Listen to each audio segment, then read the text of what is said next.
Hello दोस्तों, स्वागत है आप सबको अल्फाबेट इंग्लिश चैनल पे। आज मैं आपके लाया हूँ voice change.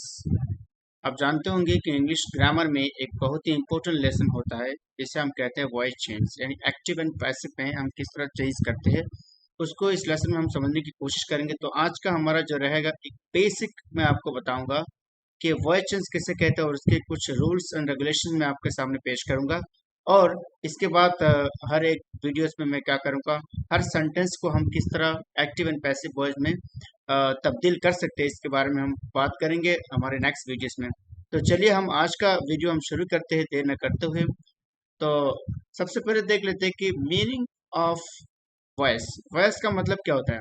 The voice of a verb tells whether the subject of the sentence performs और रिसीव्स द एक्शन। ओके, तो वॉइस का मतलब हम जानते हैं, वॉइस का मतलब होता है ट्यून, बात यानी आवाज जिसे हम कहते हैं। उसको हम किस तरह तब्दील कर सकते हैं, यानी एक चीज से दूसरी चीज में कैसे तब्दील करेंगे। इसको हम अगर आप जानेंगे अरबी में जिसे कहते हैं मजहूल और मारूफ, यानी मारूफ और मजहूल। एक सेंटेंस मारूफ रहेगा, उसको हम किस तरह मजहूल में तब्दील कर सकते हैं। तो इसको आपको देखना है, बहुत ही ध्यान से देखिए इसको। तो वॉइस क्या होता है? एक वर्ब होता है जिसको हम सब्जेक्ट की जो परफॉर्मेंस को एक्शन किस तरह रिसीव करता है उसको हम क्या कहते हैं? वॉइस का कहते हैं। ठीक है, वॉइस को हम दो हिस्सों में बांटते हैं। There are two types of voice. पहला क्या है? एक्टिव वॉइस, और दूसरा क्या है? Passive voice. एक्टिव यानी जिसे हम मारूफ कहते हैं, और पैसिव जिसे हम कहते हैं मजहूल कहते हैं। चलिए हम देख लेते हैं कि एक्टिव किसे कहते हैं, एक्टिव वॉइस किसे कहते हैं। एक्टिव वॉइस यानी in the active voice the subject perform the actions expressed by the verb. Active voice में क्या करता है? सब्जेक्ट जो है अपना काम जो है परफॉर्म्स करता है, यानी एक्शन को वो काम करता है। ठीक है, वर्ब के द्वारा उसको अंजाम दिया जाता है। एक मिसाल जैसे Ram sings a song. Ram क्या कहते हैं? सॉन्ग, एक सॉन्ग गाता है। तो राम कौन एक्शन करता है? राम एक्शन करता है, क्या करता है? गाना गाता है। तो किसके द्वारा ये काम, मतलब कौन सा एक वर्ब के द्वारा इसको उसने एक्सप्रेस किया। एंड सिंग्स जो है एक वर्ब है, तो Ram sings a song, Ram एक सॉन्ग गाता है। तो here the Ram is a subject, यहाँ राम क्या है? एक सब्जेक्ट है। एंड वर्ब क्या है? हमारा सिंग है। और सॉन्ग क्या है? एक हमारा ऑब्जेक्ट है। तो here the action of singing जो है is being done by subject. Singing जो है, सिंगिंग जो एक्शन है वो किसके द्वारा किया गया है? सब्जेक्ट के द्वारा किया गया। तो दैट इज कौन है? राम है। सब्जेक्ट कौन है? राम है। तो इसको हम क्या कहेंगे? सब्जेक्ट कहेंगे। जरा ध्यान से दोबारा सुनिए। यानी इसमें क्या होता है? एक्टिव में राम या जो सब्जेक्ट होगा वो किसी काम को अंजाम देता है। इन शॉर्ट इतना है। ओके, अब पैसिव वॉइस देख लेते हैं। पैसिव वॉइस में क्या होता है? In passive voice subject receives the action. Subject क्या करता है? काम को रिसीव करता है। पहले वाले में क्या है? सब्जेक्ट उस काम को करता है, और दूसरे वाले में क्या है? सब्जेक्ट उस काम को रिसीव करता है, उस काम को कबूल करता है। तो उसे हम क्या कहेंगे? पैसिव वॉइस कहेंगे। मिसाल देख लेते हैं।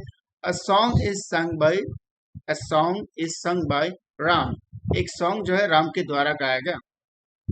राम ने गाया, ठीक है, लेकिन राम के द्वारा वो सॉन्ग गाया गया, यानी सब्जेक्ट ने क्या किया? वो काम रिसीव किया, एक सॉन्ग को गाया गया। ठीक है, एक सॉन्ग गाया, तो फला शख्स ने एक सॉन्ग गाया, ये अलग बात है। फला शख्स के एक सॉन्ग जो है फला शख्स के द्वारा गाया गया, तो ये अलग चीज होती है। यानी सब्जेक्ट जो है एक्शन को रिसीव करती है। तो यहाँ जरा ध्यान से देखिए इसको कि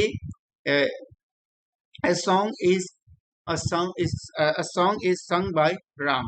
Here the song is क्या है? Song क्या है? सब्जेक्ट है। और अगर आप देखेंगे सिंग जो है क्या है? द वर्ब है। सिंग क्या है? वर्ब है।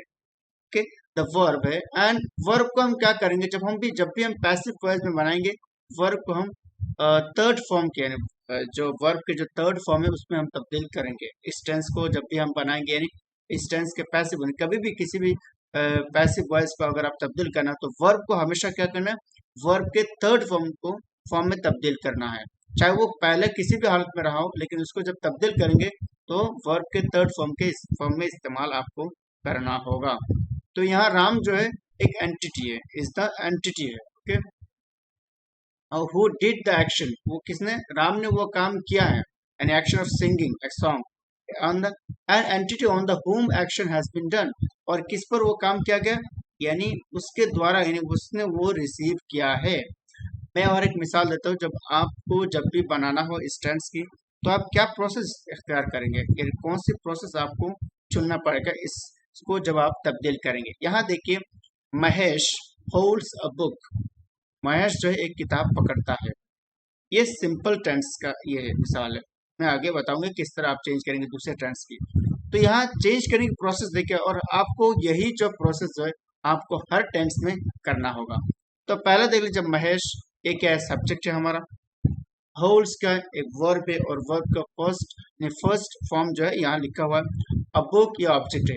अब जब भी आपको पैसिव वॉइस बनाना पड़ेगा, पैसिव बनाना चाहेंगे, तो ऑब्जेक्ट को क्या करेंगे, सब्जेक्ट की जगह लाएंगे। किसमें, सब्जेक्ट। ये देखिए ऑब्जेक्ट को हम अ बुक को सब्जेक्ट की जगह लाए। इसके बाद क्योंकि ये टेंस जो है सिंपल इंडिफिनिट है, तो इसलिए क्या कि सिंपल प्रेजेंट है, तो यहाँ इज का इस्तेमाल करना जरूरी है। तो दूसरे टेंस में होगा, पास्ट में होगा तो वॉज होगा। ओके, और बाकी जो मैं आपको बता दूंगा फ्यूचर में। तो ये सिंपल इंडिफिनिट है, इसलिए इस का हमने यहाँ इस्तेमाल किया। और ये देखिए होल्ड, होल्ड का थर्ड फॉर्म क्या है, हम जानते हैं कि होल्ड, हेल्ड, हेल्ड, तो थर्ड फॉर्म क्या है, हेल्ड आएगा। तो अ बुक इज हेल्ड आ गया। इसके बाद आपको बाई का इस्तेमाल करना है, ये फॉर्मूला में आता है, फॉर्मूला इस्तेमाल करना है। और इसके बाद सब्जेक्ट को ले आना है, यानी सब्जेक्ट को ऑब्जेक्ट की जगह और ऑब्जेक्ट को सब्जेक्ट की जगह, और वर्ब को क्या करना, थर्ड फॉर्म का इस्तेमाल करना, इस को इस्तेमाल करते हो, फिर इसमें बीच में एक बाई का इस्तेमाल करना है। तो ये पूरा प्रोसेस जो है आपको इस्तेमाल करना। यह देखिए बता रहा है, subject becomes the object and object becomes the subject. Subject becomes क्या, object, and object becomes the subject. तो सब्जेक्ट बन जाता है। तो इस तरह आप इसको कर सकते हैं। उम्मीद है कि आप समझ गए होंगे। तो ये प्रोसेस जो है, आप जब भी किसी भी टेंस का पैसिव बनाएंगे, तो इसको आपको बड़ी ही ध्यान में रखना है, और फिर इसको तब्दील कर पाएंगे। चलिए कुछ और चीज देख लेते हैं। जब भी आप इस सेंस की जो कुछ चीजें आपको ध्यान रखना है, सॉरी इसमें मिस्टेक हो गया, तो एक्टिव होना चाहिए, तो हमने एक्टिव बना दिया। तो एक्टिव एंड पैसिव वॉइस बनाएंगे, तो आई से क्या हो जाएगा, मी हो जाएगा। ही से क्या होगा, हिम हो जाएगा। यू से क्या हो जाएगा, यू ही रहेगा। ओके, वी से आज हो जाएगा, एंड दे से टैम हो जाएगा। शी से हर हो जाएगा।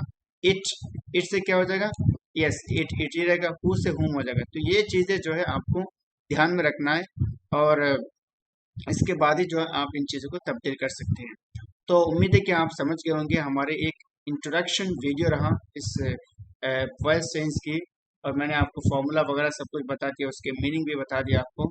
और हम अगले वीडियो में लाएंगे कि सिंपल प्रेजेंट जो टेंस है उसकी हम पैसिव वॉइस किस तरह बनाएंगे। इसके बाद हम सीखेंगे कि अगर वो टेंस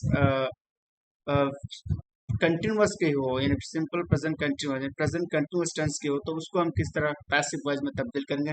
ये तमाम चीज़ें जो हमारे नेक्स्ट वीडियो में हम बात करेंगे। तो अगर आप हमारे वीडियो को पसंद करते हैं तो लाइक कीजिए, शेयर कीजिए और सब्सक्राइब कीजिए। इसके साथ आप बेल आइकन को दबा दीजिए, ताकि हमारे आने वाली लेटेस्ट वीडियो जो सबसे पहले आपको मिल जाए, और आप हमारे इस चैनल से आप ज़्यादा मुस्तफ़ीद हो सके।